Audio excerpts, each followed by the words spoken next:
پاک پتن سے بھائی محمد اعجاز صفدر صاحب نے سوال پوچھا ہے۔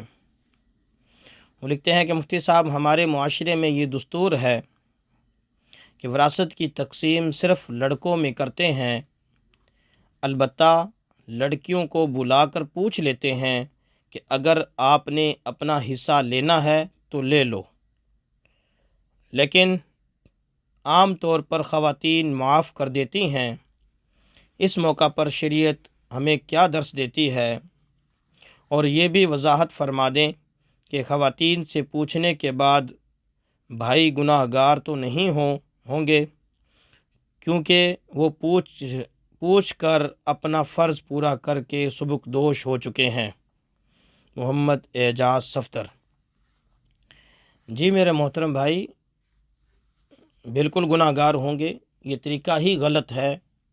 ان سے یہ پوچھا جائے کہ آپ نے بہنوں کو تو بلا کر پوچھ لیا کہ آپ نے اپنا حصہ لینا ہے تو لے لو، کسی بھائی کو بھی بلا کر یوں پوچھا ہے کہ اپنا حصہ لینا ہے تو لے لو، پوچھ کر دیکھ لینا، پھر دیکھنا کیا جواب آتا ہے۔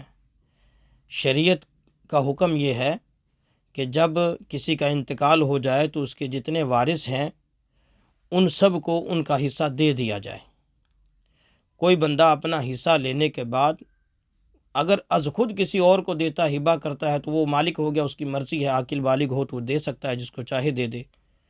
لیکن یہ کیا طریقہ ہوا کہ دینے سے پہلے صرف یہ پوچھنا کہ آپ لینا چاہتی ہیں تو لے لیں؟ یہ طریقہ تو ویسے ہی عقل کے بھی خلاف ہے۔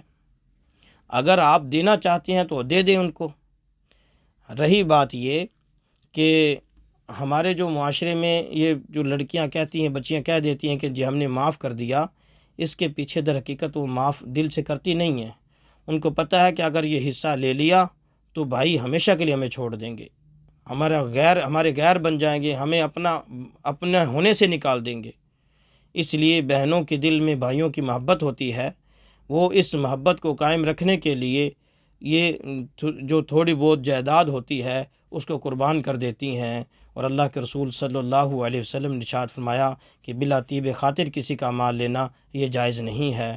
تو وہ بھائی اپنے تائیں یہ سمجھ لیتے ہیں کہ شاید انہوں نے ہمیں معاف کر دیا، لہٰذا یہ طریقہ انتہائی غلط ہے، یہ طریقہ درست نہیں ہے۔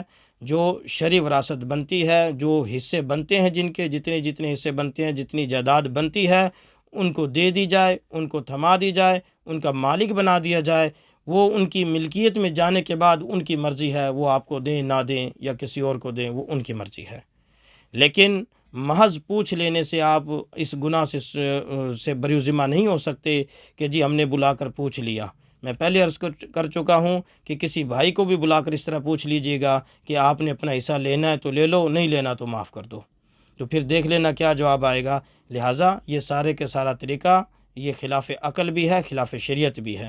اس طریقے سے بچا جائے، اور اس طریقے کے اختیار کرنے سے کوئی بہنوں کا حق دینے سے سبکدوش نہیں ہوگا، بلکہ وہ حق تلفی ہی کرنے والا ہوگا، وہ کسی کا حق مارنے والا ہوگا، وہ اپنی بہنوں کی جائیداد پر ناجائز قبضہ کرنے والا شمار ہوگا۔